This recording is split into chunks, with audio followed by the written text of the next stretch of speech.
To Wines du Jour, we're here at the Brio Tuscan Grille in the Townsquare in this, or I should say not in the Strip, but on the Strip here in Las Vegas where you should be. I hope the heck you take an opportunity and come to Las Vegas if you aren't already here.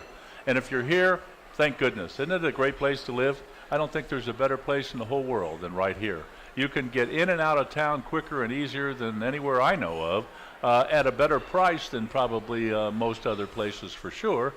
Now, we're going to talk a little bit tonight about one of my favorite wineries. I mentioned it at the beginning of the program, called Robert Mondavi. And Robert Mondavi is one of three brothers that were in the wine business.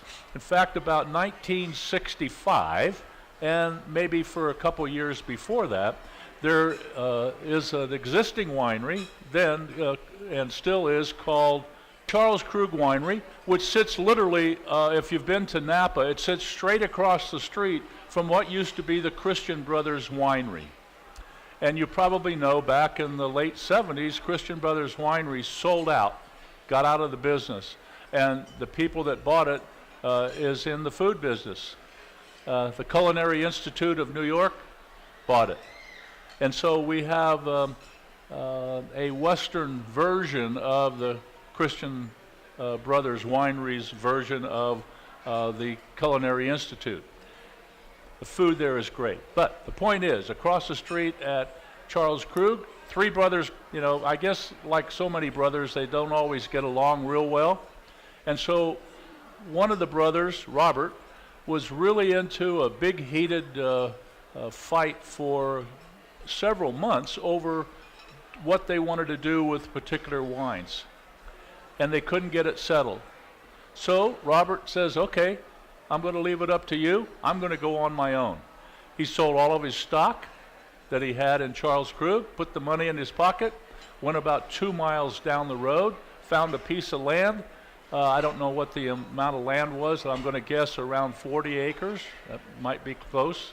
And he bought it, and he designed and built a winery and opened up with a sign out front that said Robert Mondavi Wines. And I have to tell you, between Robert Mondavi, that was 1966, incidentally, between Robert Mondavi and the Gallo brothers, Ernest and Giulio Gallo, those three guys are responsible for us sitting here tonight enjoying great wine. They started out in the wine business mostly with jug wine and so on because in those days we didn't know good wine from bad wine. So we bought it because we knew the name, the label if you will. That gallon jug said Chablis on it. Well, in case you don't know, there is no varietal called Chablis. Chablis is a town in France, a region, if you will. And another one was called Burgundy. There's a lot of people drank a lot of Burgundy in those days. We're talking about 1 gallon at a time. Well, there is no varietal named Burgundy either. What? How could they do that? Well, that's how they could do that, because they weren't calling it any particular varietal.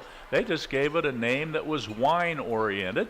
And because we in America didn't know any better, we go down and buy it, and we try that Burgundy. Say, yeah, I like that Burgundy. And if you go into a wine store today and ask them where the Burgundy's located, they'll look at you like you have two heads. There ain't none. Okay?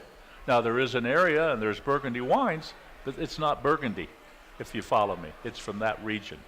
Like in Champagne. We know there's only one area, 93 miles northeast of Paris, called Champagne. That's a region. That's not a varietal. The grapes they use to make Champagne are completely different. They're not Champagne at all.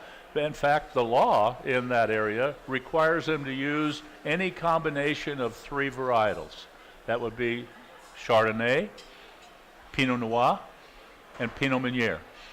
And they can use any one of those three or all three to make what they call Champagne. Well, our first wine tonight is a Robert Mondavi. It does come from Napa Valley. It is, I think, a beautiful wine. It was actually has gone through malolactic fermentation. It's been in stainless steel. It's also been in a little bit of French oak. And so you get a little hint of oak in this Chardonnay, not a lot, and you get a lot of acidity and beautiful flavors with this. And the food that they're bringing out tonight to go with this Chardonnay, I think is pretty cool.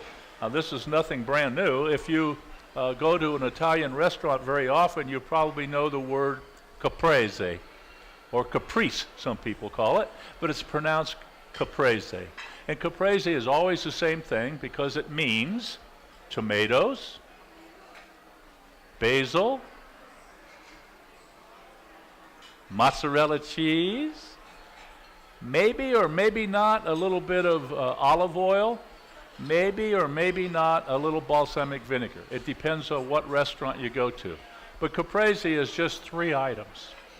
And that would be fresh basil, fresh mozzarella, and sliced tomatoes. Well, now here at our restaurant tonight at Brio, they've not just given us tomatoes, they've given us the best tomatoes, which is heirloom tomatoes. Now that's got the most taste and flavor, and then they've sliced that with a little fresh mozzarella and some basil, and a little bit of what they call field greens to go along with that, with a glaze of balsamic vinegar, balsamic glaze. Beautiful combination.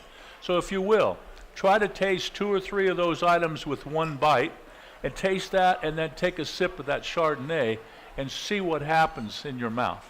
I think you'll find the combination is just delightful. We've got to go to a break. When we come back, we're going to have a little more fun talking about Chardonnay and maybe a little bit more about Caprese, but more about food and wine for sure. We're here at the Brio Tuscan Grille on the south end of the strip in Town Center. We'll be back coast to coast and around the world on the internet when we return right here on Wines du Jour. Be back in a moment.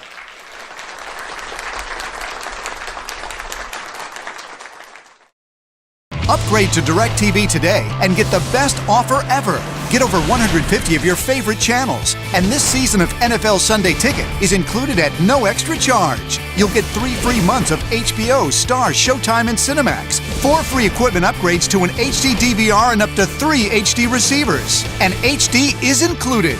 Plus, lock in not 1, but 2 years of savings. This offer won't last long. Upgrade today and get the best offer ever with DirecTV.